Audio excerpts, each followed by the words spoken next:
बोलो बाके बिहारी लाल की जय। जय जय श्री राधे कुंज बिहारी श्री हरदास। आज हम भगवत गीता के 18वें अध्याय का महात्म्य का वर्णन करेंगे और साक्षात श्री हरि को प्रणाम करके उनका सुमिरन करेंगे, क्योंकि गीता में साक्षात श्री कृष्ण विद्यमान है। बोलो बाके बिहारी लाल की जय। 18वें अध्याय का महात्म्य। श्री पार्वती जी ने कहा, भगवान आपने 17वें अध्याय का महात्म्य बता लाया, अब 18वें अध्याय के महात्म्य का वर्णन कीजिए। श्री महादेव जी ने बोला, गिरि नंदिनी चिन्मय आनंद की धारा बहाने वाले 18वें अध्याय के पावन महात्म्य को जो वेद से भी उत्तम है श्रवण करो। वह संपूर्ण शास्त्रों का सर्वस्व कानों में पड़ा हुआ रसायन के समान तथा संसार के यातना जाल को छिन्न भिन्न करने वाला है। सिद्ध पुरुषों के लिए यह परम रहस्य की वस्तु है। इसमें अभिधा का नाश करने की पूर्ण क्षमता है। यह भगवान विष्णु की चेतना तथा सर्वश्रेष्ठ परम पद है। इतना नहीं, यह विवेक में लता का मूल काम क्रोध और मद को नष्ट करने वाला है। इंद्र आदि देवताओं के चित्त का विश्राम मंदिर तथा सनक सानंदन आदि महायोगियों का मनोरंजन करने वाला है। इसके पाठ मात्र से यमदूतों की गर्जना बंद हो जाती है। पार्वती, इससे बढ़कर कोई ऐसा रहस्यमय उपदेश नहीं है जो संतृप्त मानवों के त्रिविध ताप को हरने वाला और बड़े बड़े पातकों का नाश करने वाला हो। 18वें अध्याय का लोक उत्तर महात्माएं हैं। इसके संबंध में जो पवित्र उपज्ञान है उसे भक्ति पूर्वक सुनो। उसके श्रवण मात्र से जीव समस्त पापों से मुक्त हो जाता है। मेरुगिरि के शिखर पर अमरावती नाम वाली एक रमणीय पुरी है। उसे पूर्व काल में विश्वकर्मा ने बनाया था। उस पुरी में देवताओं द्वारा सेवित इंद्र शची के साथ निवास करते थे। एक दिन वे सुखपूर्वक बैठे हुए थे। इतने में ही उन्होंने देखा कि भगवान विष्णु के दूतों से सेवित एक अन्य पुरुष वहां आ रहा है। इंद्र उस नवागत पुरुष के तेज से तिरस्कृत होकर तुरंत ही अपने मणि में सिंहासन से मंडप में गिर पड़े। तब इंद्र के सेवकों ने देवलोक के साम्राज्य का मुकुट इस नूतन इंद्र के मस्तक पर रख दिया। फिर तो दिव्य गीत गाती हुई देवंगनाओं के साथ सब देवता उनकी आरती उतारने लगे। ऋषियों ने वेद मंत्रों का उच्चारण करके उन्हें अनेक आशीर्वाद दिए। गंधर्वों का ललित स्वर में मंगल में ज्ञान होने लगा है। इस प्रकार इस नवीन इंद्र का 100 यज्ञों का अनुष्ठान किए बिना ही नाना प्रकार के उत्सवों से सेवित देखकर पुराने इंद्रों को बड़ा विस्मय हुआ। वे सोचने लगे, इसने तो मार्ग में ना कभी घोंसले बनवाए हैं, ना पोखरे खुदवाए हैं, ना पथिकों को विश्राम देने वाले बड़े बड़े वृक्ष ही लगवाए हैं। अकाल पड़ने पर आमदान के द्वारा इसने प्राणियों का सत्कार भी नहीं किया। इसके द्वारा तीर्थों में सत और गांवों में यज्ञ का अनुष्ठान भी नहीं हुआ। फिर इसने यहाँ भाग्य की दी हुई ये सारी वस्तुएं कैसे प्राप्त की? इस चिंता से व्याकुल होकर इंद्र भगवान विष्णु से पूछने लगे। विष्णु से पूछने के लिए प्रेम पूर्वक क्षीर सागर के तट पर गए और वहां अकस्मात अपने साम्राज्य से भ्रष्ट होने का दुख निवेदन करते हुए बोले, हे लक्ष्मीकांत, हे श्री हरि, हे गोपाल, मैंने पूर्व काल में आपकी प्रसन्नता के लिए 100 यज्ञों का अनुष्ठान किया था। उसी के पुण्य से मुझे इंद्र पद की प्राप्ति हुई थी। किंतु इस समय स्वर्ग में दूसरा ही इंद्र अधिकार जमाए बैठा है। उसने तो ना कभी धर्म का अनुष्ठान किया, ना यज्ञों का। फिर उसने मेरे दिव्य सिंहासन पर कैसे अधिकार जमाया है? श्री भगवान बोले, इंद्र वह गीता के 18वें अध्याय में से 5 श्लोकों का प्रतिदिन पाठ करता है। उसी के पुण्य से उसने उत्तम साम्राज्य को प्राप्त कर लिया है। गीता के 18वें अध्याय का पाठ सब पुण्य को शिरोमणि है। उसी का आश्रय लेकर तुम भी अपने पद पर स्थित हो सकते हो। भगवान विष्णु के ये वचन सुनकर, उस उत्तम उपाय को जानकर इंद्र ब्राह्मण का वेश बनाए गोदावरी के तट पर गए। वहां उन्होंने कलिका ग्राम नामक उत्तम और पवित्र नगर देखा, जहां काल का भी मर्दन करने वाले भगवान कालेश्वर विराजमान हैं। वहीं गोदावरी तट पर एक परम धर्मात्मा महात्मा ब्राह्मण बैठे थे जो बड़े ही दयालु और वेदों के पारंगत विद्वान थे। वे अपने मन को वश में करके प्रतिदिन गीता के 18वें अध्याय का स्वाध्याय किया करते थे। उन्हें देखकर इंद्र ने बड़ी प्रसन्नता के साथ उनके दोनों चरणों में मस्तक झुकाया और उन्हीं से 18वें अध्याय को पढ़ा। फिर उसी के पुण्य से उन्होंने विष्णु को सायुज्य प्राप्त किया। इंद्र आदि देवताओं का बहुत ही छोटा है, यह जानकर वे परम हर्ष के साथ उत्तम वैकुंठ धाम को गए। अतः यह अध्याय मुनियों के लिए श्रेष्ठ परम तत्व है। पार्वती 18वें अध्याय के इस दिव्य महात्म्य का वर्णन समाप्त हुआ। इसके श्रवण मात्र से मनुष्य सब पापों से छुटकारा पा जाता है। इस प्रकार संपूर्ण गीता का पाप नाशक महात्म्य बतलाया गया है। महाभागे जो पुरुष श्रद्धालु युक्त होकर इसका श्रवण करता है वह समस्त यज्ञों का फल पाकर अंत में श्री विष्णु को सायुज्य प्राप्त कर लेता है। बोलो बाके बिहारी लाल की जय। अर्थात जो भी मनुष्य गीता के 18वें अध्याय का सुमिरन करता है वह सभी पापों से मुक्त होकर साक्षात श्री हरि को ही प्राप्त होता है और वैकुंठ धाम को प्राप्त होता है। बोलो बाके बिहारी लाल की जय। गीता के 18वें अध्याय। अर्जुन बोले, हे महाबाहु, हे अंतर्यामी, हे वासुदेव, मैं संन्यास और त्याग के तत्व को पृथक पृथक जानना चाहता हूँ।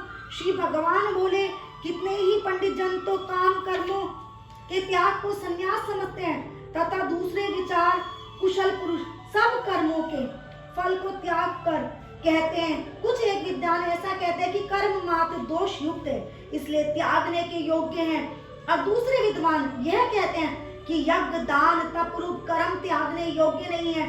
हे पुरुषश्रेष्ठ अर्जुन, संन्यास और त्याग इन दोनों में से पहले त्याग के विषय में तू मेरा निश्चय सुन, क्योंकि त्याग सात्विक राजस तामस भेद से 3 प्रकार का कहा गया है।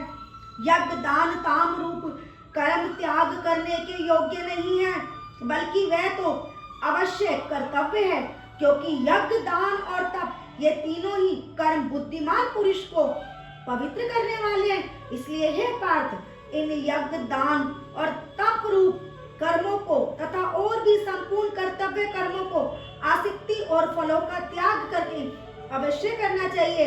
मेरा ये निश्चय किया हुआ उत्तम मत है, परंतु नियत कर्म का स्वरूप से त्याग उचित नहीं है, इसलिए मोह के कारण उसका त्याग कर देना तामस कहा गया है। जो कुछ कर्म है वह सब दुख रूपी है, ऐसा समझकर यदि कोई शारीरिक क्लेश के भय से कर्तव्य कर्मों को त्याग कर दे तो वह ऐसा राजस त्याग करके त्याग के फलों का किसी प्रकार भी नहीं पाता। हे अर्जुन, जो शास्त्र विहित कर्म करना कर्तव्य है, इसी भाव से आसक्ति और फल का त्याग करके किया जाता है, वह सात्विक त्याग माना गया है। जो मनुष्य अकुशल कर्म से द्वेष नहीं करता, कुशल कर्म में आसक्त नहीं होता, वह शुद्ध सत्गुण से युक्त पुरुष, संशय रहित, बुद्धिमान और सच्चा त्यागी है। क्योंकि शरीरधारी किसी भी मनुष्य के द्वारा संपूर्णता से सब कर्मों का त्याग किया जाना शक्य नहीं है, इसलिए जो कर्म फल का त्यागी है वह त्यागी है। ये कहा जाता है, कर्म फल का त्याग ना करने वाले मनुष्य के कर्मों का तो अच्छा बुरा और मिला हुआ ऐसे 3 प्रकार का फल मरने के पश्चात अवश्य होता है, किंतु कर्म फल का त्याग देने वाले मनुष्य के कर्मों का फल किसी काल में नहीं होता। हे महाभाव, संपूर्ण कर्मों की सिद्धि के लिए 5 हेतु कर्मों का अंत करने के लिए उपाय बतलाने वाले सांख्य शास्त्र में कहे गए हैं, उनको तू मुझसे भलीभांति जान। इस विषय में अर्थात कर्मों की सिद्धि में अधिष्ठान और कर्ता तथा भिन्न भिन्न प्रकार के कर्म एवं नाना प्रकार के अलग अलग चेष्टाएं और वैसे ही 5वां हेतु देव है। मनुष्य मन वाणी और शरीर से शास्त्र अनुकूल अथवा विपरीत जो भी कुछ कर्म करता है उसके ये 5 कारण हैं, परंतु ऐसा होने पर भी जो मनुष्य अशुद्ध बुद्धि होने के कारण उस विषय में यानी कर्मों के होने में केवल शुद्ध स्वरूप आत्मा को कर्ता समझता है, वह मलिन बुद्धि वाला अज्ञानी यथार्थ नहीं समझता। जिस पुरुष के अंतःकरण में मैं करता हूँ ऐसा भाव नहीं है तथा जिसकी बुद्धि सांसारिक पदार्थों में और कर्मों में लिपायमान नहीं होती, वह पुरुष इन सब लोगों को मारकर भी वास्तव में ना तो मरता है ना पाप से बधता है। ज्ञाता और ज्ञान और ज्ञेय, यह तीन प्रकार की कर्म प्रेरणा है। कर्ता, करण, क्रिया, यह तीन प्रकार का कर्म संग्रह है। गुणों की संख्या करने वाले शास्त्र में ज्ञान, कर्म तथा कर्ता के गुणों के भेद से तीन प्रकार के ही कहे गए हैं। उनको भी तू मुझसे भली भांति सुन। जिस ज्ञान से मनुष्य पृथक पृथक सब भूतों में एक अविनाशी परमात्मा भाव को विभाग रहित समभाव से स्थित देखता है, उस ज्ञान को तो तू सात्विक जान। किंतु जो ज्ञान अर्थात जिस ज्ञान के द्वारा मनुष्य संपूर्ण भूतों में भिन्न भिन्न प्रकार के नाना भावों को अलग अलग जानता है, उस ज्ञान को तू राजस जान। परंतु जो ज्ञान एक कार्य रूप शरीर में ही संपूर्ण के सदृश आसक्त है तथा जो बिना युक्ति वाला तात्विक अर्थ से रहित तुच्छ है, वह तामस कहा गया है। जो कर्म शास्त्र विधि से नियत किया हुआ और कर्तापन के अभिमान से रहित हो तथा फल ना चाहने वाले पुरुष द्वारा बिना राग द्वेष के किया गया हो, वह सात्विक कहा जाता है। परंतु जो कर्म बहुत परिश्रम से युक्त होता है तथा भोगों को चाहने वाले पुरुष द्वारा, ये अहंकार युक्त पुरुष द्वारा किया जाता है, वह कर्म राजस कहा गया है। जो कर्म परिणाम, हानि, हिंसा और सामर्थ्य को ना विचार करे केवल अज्ञान से आरंभ किया जाता है, वह तामस कहा जाता है। जो कर्ता संग रहित अहंकार के वचन ना बोलने वाले, धैर्य और उत्साह से युक्त तथा कार्य के सिद्ध होने और ना होने में हर्ष, शोक आदि विकारों से रहित है, वह सात्विक कहा जाता है। जो कर्ता आसक्ति से युक्त, कर्मों के फल को चाहने वाले और लोभी हैं तथा दूसरों को कष्ट देने के स्वभाव वाला, अशुद्धचारी और हर्ष शोक से लिप्त है, वह राजस कहा गया है। जो कर्ता आयुक्त, शिक्षा से रहित, घमंडी, धूर्त और दूसरों की जीविका का नाश करने वाला तथा शोक करने वाला, आलसी और दीर्घ सूत्री है, वह तामस कहा जाता है। हे धनंजय, अब तो बुद्धि का और धीरति का भी गुणों के अनुसार तीन प्रकार का भेद मेरे द्वारा संपूर्णता से विभाग पूर्वक कहा जाने वाला सुन। हे पार्थ, जो बुद्धि प्रवृत्ति मार्ग और निवृत्ति मार्ग को, कर्तव्य और कर्तव्य को, भय और अभय को तथा बंधन और मोक्ष को यथार्थ जानती है, वह बुद्धि सात्विकी है। हे पार्थ, मनुष्य जिस बुद्धि के द्वारा धर्म और अधर्म को तथा कर्तव्य और अकर्तव्य को भी यथार्थ नहीं जानता, वह बुद्धि राजसी है। हे अर्जुन, जो तमोगुण से घिरी हुई बुद्धि अधर्म को भी यह धर्म है ऐसा मान लेती है, इसी प्रकार अन्य संपूर्ण पदार्थों को भी विपरीत मान लेती है, वह बुद्धि तामसी है। हे पार्थ, जिस अव्यभिचारी धारण शक्ति से मनुष्य ध्यान योग के द्वारा मन, प्राण और इंद्रियों की क्रियाओं को धारण करता है, वह धृति सात्विक है। परंतु हे पृथापुत्र अर्जुन, फल की इच्छा वाला मनुष्य जिस धारण शक्ति के द्वारा अत्यंत आसक्ति से धर्म, अर्थ और कामों को धारण करता है, वह धारण शक्ति राजसी है। हे पार्थ, दुष्ट बुद्धि वाला मनुष्य जिस धारण शक्ति के द्वारा निद्रा, भय, चिंता, दुख को तथा उन्मत्ता को भी नहीं छोड़ता अर्थात धारण किए रहता है, वह धारण शक्ति तामसी है। हे भरत श्रेष्ठ, अब तीन प्रकार के सुख को भी तू मुझसे सुन।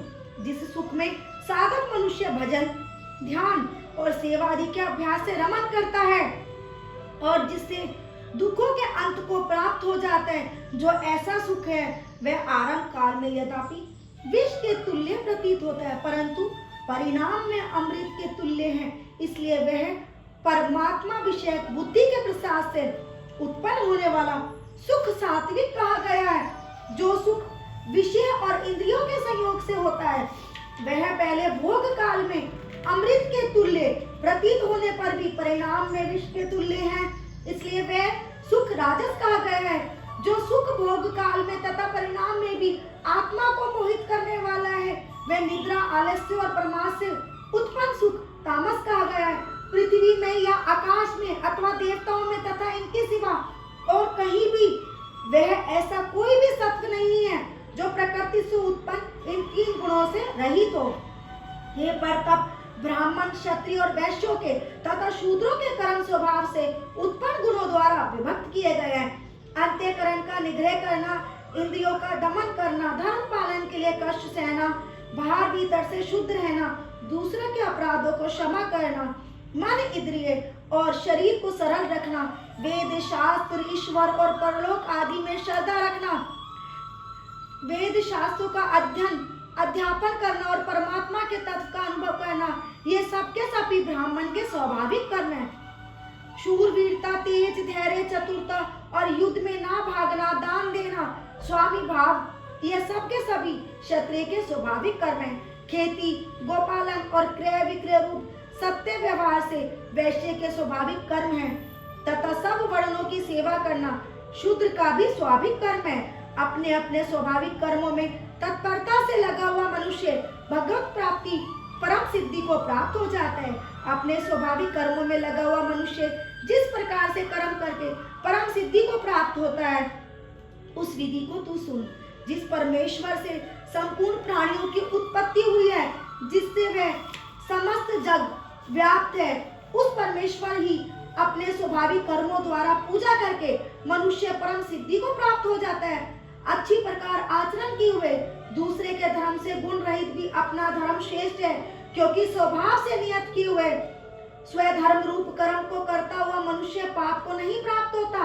अतएव हे कुंती पुत्र, दोष युक्त होने पर भी सहज कर्म को नहीं त्यागना चाहिए, क्योंकि धुएं से अग्नि की भांति सभी कर्म किसी न किसी दोष से युक्त हैं। सर्वत आसक्ति रहित, बुद्धि वाला, स्पृहा रहित और जीते हुए अंतःकरण वाला पुरुष सांख्य योग के द्वारा उस परम नैष्ठ कर्म सिद्धि को प्राप्त होता है, जो कि ज्ञान युग की परनिष्ठा है। उस नैष्ठ कर्म सिद्धि को जिस प्रकार से प्राप्त होकर मनुष्य ब्रह्म को प्राप्त होता है, उस प्रकार को हे कुंती पुत्र, तू संक्षेप में ही मुझसे समझ। विशुद्ध बुद्धि से युक्त तथा हल्का, सात्विक और नियमित भोजन करने वाला, शब्द आदि विषयों का त्याग करके एकांत और शुद्ध देश का सेवन करने वाला, सात्विक धारण शक्ति के द्वारा अंतःकरण और इंद्रियों का संयम करके मन, वाणी और शरीर को वश में कर लेने वाला, राग द्वेष को सर्वथा नष्ट करके भली भांति दृढ़ वैराग्य का आश्रय लेने वाला तथा अहंकार, बल, घमंड, काम, क्रोध और परिग्रह का त्याग करके निरंतर ध्यान योग के परायण रहने वाला, ममता रहित और शांति युक्त पुरुष श्री हरि ब्रह्म में अविर्भाव से स्थित होने का पात्र होता है। फिर वह श्री हरि ब्रह्म में एक ही भाव से स्थित प्रसन्न मन वाला योगी ना तो किसी के लिए शोक करता है, ना किसी की आकांक्षा ही करता है। ऐसा प्राणियों में समभाव वाला योगी मेरी परम भक्ति को प्राप्त हो जाता है। उस परम भक्ति के द्वारा वह मुझ परमात्मा को मैं जो हूँ और जितना हूँ ठीक वैसा ही का वैसा तत्व से जान ले लेता है तथा उस भक्ति से मुझको तत्व से जानकर तत्काल में ही मुझ में प्रविष्ट हो जाता है। मेरा परायण हुआ कर्म योग तो संपूर्ण कर्मों को सदा करता हुआ भी मेरी कृपा से सनातन अविनाशी परम पद को प्राप्त हो जाता है। सब कर्मों को मन में मुझ में अर्पण करके तथा समाधि रूप योग को अवलंबन करके मेरे परायण और निरंतर मुझ में चित्त वाला हो, उपयुक्त प्रकार से मुझ में चित्त वाला होकर तू मेरी कृपा से समस्त संकटों का अनायास ही पार कर जाएगा। और यदि अहंकार के कारण मेरे वचनों को ना सुनेगा तो नष्ट हो जाएगा, अर्थात परमार्थ से भ्रष्ट हो जाएगा। जो तू अहंकार का आश्रय लेकर यह मान रहा है कि मैं युद्ध नहीं करूंगा, तो तेरा यह निश्चय मिथ्या है, क्योंकि तेरा स्वभाव तुझे जबरदस्ती युद्ध में लगा देगा। हे कुंती पुत्र, जिस कर्म को तू मोह के कारण करना नहीं चाहता, उसको भी अपने पूर्वकृत स्वाभाविक कर्म से बंधा हुआ परवश होकर करेगा। हे अर्जुन, शरीर रूप यंत्र में आरूढ़ हुए संपूर्ण प्राणियों को अंतर्यामी परमेश्वर अपनी माया से उनके कर्मों के अनुसार भ्रमण कराता हुआ सब प्राणियों के हृदय में स्थित, हे भारत, तू सब प्रकार से उस परमेश्वर की ही शरण में जा। उस परमात्मा की कृपा से ही तू परम शांति को तथा सनातन परधाम को प्राप्त होगा। इस प्रकार यह गोपनीयों से भी गोपनीय, अति गोपनीय ज्ञान मैंने तुझसे कह दिया। अब तू इस प्रकार रहस्य युक्त ज्ञान को पूर्णतः भली बातें विचार कर जैसा चाहता है वैसा ही कर। संपूर्ण गोपनीयों से अति गोपनीय मेरे परम रहस्य युक्त वचन को तू फिर सुन। तू मेरा अतिशय प्रिय है, इससे यह परम हितकारक वचन मैं तुझसे कहूंगा। हे अर्जुन, तू मुझ में मन वाला मेरा भक्त बन, मेरा पूजन करने वाला हो और मुझको प्रणाम कर। ऐसा करने से तू मुझे ही प्राप्त करेगा। ये मैं तुझसे सत्य प्रतिज्ञा करता हूँ, क्योंकि तू मेरा अत्यंत प्रिय है। संपूर्ण धर्मों को अर्थात संपूर्ण करते हुए कर्मों को मुझ में त्याग कर तू केवल एक मुझ सर्वशक्तिमान सर्वाधार परमेश्वर की ही शरण में आ जा। मैं तुझे संपूर्ण पापों से मुक्त कर दूंगा, तू शोक मत कर। तुझे यह गीता रूप रहस्य उपदेश किसी भी काल में ना तो तप रहित मनुष्य से कहना चाहिए, ना भक्ति रहित से और ना बिना सुनने की इच्छा वाले से कहना चाहिए। तथा जो मुझ में दोष दृष्टि रखता हो उससे तो कभी भी नहीं कहना चाहिए। जो पुरुष मुझ में परम प्रेम करके इस परम रहस्य युक्त गीता शास्त्र को मेरे भक्तों में कहेगा, वह मुझको ही प्राप्त होगा, इसमें कोई संदेह नहीं है। उससे बढ़कर मेरा कोई प्रिय कार्य करने वाला मनुष्य में कोई भी नहीं है, तथा पृथ्वी भर में उससे बढ़कर मेरा प्रिय दूसरा कोई भविष्य में होगा भी नहीं। जो पुरुष इस धर्म में हम दोनों के संवाद रूप गीता शास्त्र को पढ़ेगा, उसके द्वारा भी ज्ञान यज्ञ से पूजित होगा, ऐसा मेरा मत है। जो मनुष्य श्रद्धा युक्त और दोष दृष्टि से रहित होकर इस गीता शास्त्र का श्रवण भी करेगा, वह भी पापों से मुक्त होकर उत्तम कर्म करने वाले के श्रेष्ठ लोगों को प्राप्त होगा। हे पार्थ, क्या इसको तूने एकाग्रचित्त से श्रवण किया? और हे धनंजय, क्या तेरा अज्ञान जनित मोह नष्ट हो गया? अर्जुन बोले, हे अच्युत, आपकी कृपा से मेरा मोह नष्ट हो गया और मैंने स्मृति प्राप्त कर ली है। अब मैं संशय रहित होकर स्थित हूँ, अतः आपकी आज्ञा का ही पालन करूंगा। संजय बोले, इस प्रकार मैंने श्री वासुदेव के और महात्मा अर्जुन के इस अद्भुत रहस्य युक्त रोमांचकारक संवाद को सुना। श्री व्यास जी की कृपा से दिव्य दृष्टि पाकर मैंने इस परम गोपनीय योग को अर्जुन के प्रति कहते हुए स्वयं योगेश्वर भगवान श्री कृष्ण ने प्रत्यक्ष सुना। हे राजन, भगवान श्री कृष्ण और अर्जुन के इस रहस्य युक्त कल्याणकारक और अद्भुत संवाद को पुनः पुनः स्मरण करके मैं बार बार हर्षित हो रहा हूँ। हे राजन, श्री हरि के उस अत्यंत विलक्षण रूप को भी पुनः पुनः स्मरण करके मेरे चित्त में महान आश्चर्य होता है और मैं बार बार हर्षित हो रहा हूँ। हे राजन, जहाँ योगेश्वर भगवान श्री कृष्ण है, जहाँ गांडीव धनुषधारी अर्जुन है, वहीं पर श्री विजय विभूति और अचल नीति है, ऐसा मेरा मत है। ओम तत्सदिति श्रीमद्भागवते गीता सूपनिषत्सु ब्रह्म विद्यायाम योग शास्त्रे श्री कृष्ण अर्जुन संवादे मोक्ष संन्यास योगो नाम अष्टादशो अध्याय। अतः गीता का 18वां अध्याय संपूर्ण हुआ। बाकी बिहारी की सब पे कृपा बनी रहे। अर्थात जो भी मनुष्य इस युग में गीता के 18वें अध्याय का नित्य प्रतिदिन पाठ करता है, वे सभी पापों से मुक्त होकर श्री हरि को प्राप्त होता है। एक बार फिर से सच्चे मन से बोलते हैं, हे श्री हरि, हे श्री नारायण, हे मेरे बाके बिहारी, हे मेरे श्याम, मुझे अपनी शरण में ले लो, मुझे अपनी शरण में ले लो। और बाके बिहारी की कृपा हम सब पे बनी रहे। कुंज बिहारी श्री हरिदास। राधे राधे।